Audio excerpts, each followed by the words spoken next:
Et si on avait oublié une chose essentielle dans l'accompagnement du TDAH? Le simple fait de sortir, de mettre les mains dans la terre, de courir sans structure, de respirer loin des murs, des néons, du bruit. Bienvenue dans Si Atypique, le podcast pour celles et ceux qui ne rentrent pas dans les cases et qui n'en ont jamais eu envie. Ici, on parle de ces enfants et parfois de ces adultes qui pensent, bougent, ressentent différemment. Ce n'est ni normal ni anormal, c'est atypique et c'est notre force.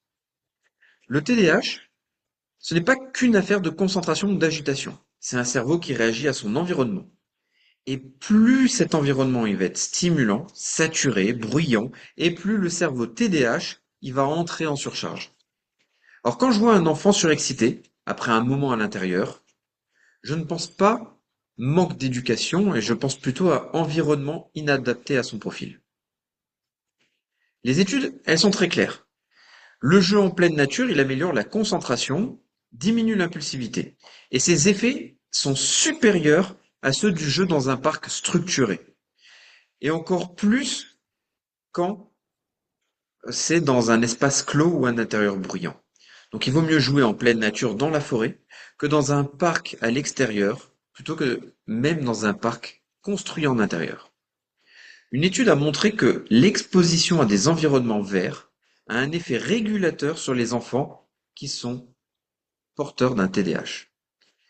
La nature, elle ralentit les flux, elle diminue l'hyperstimulation et elle facilite l'autorégulation. Beaucoup de parents me disent, OK, on va dans une aire de jeu intérieure, ça lui fait du bien. Et pourtant, quand l'enfant y ressort, souvent, il est plus agité, plus nerveux, plus dispersé.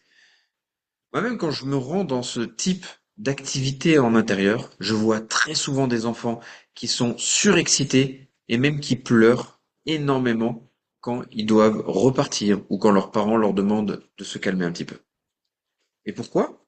Parce que le bruit, la densité, les cris, les lumières artificielles, surtout dans ces zones de jeu intérieures, ne laissent aucun temps de pause au système nerveux. On arrive dans une saturation. Et l'enfant, qu'est-ce qu'il fait à la fin? Eh ben, il va évacuer ce stress. Un petit peu comme les petites crises qu'on peut avoir le soir avant d'aller se coucher. Le cerveau, il se retrouve en surcharge sensorielle. On lui rajoute des couches. Du coup, ce n'est pas du mouvement libre, c'est du mouvement qui va être désorganisé. Ce que je recommande souvent, c'est très simple. Pour améliorer les capacités des enfants qui vont être hyperactifs, on va leur demander déjà de sortir tous les jours, même 10 minutes, et pas que dans le jardin. On va aller marcher dans un parc, un bois, un champ.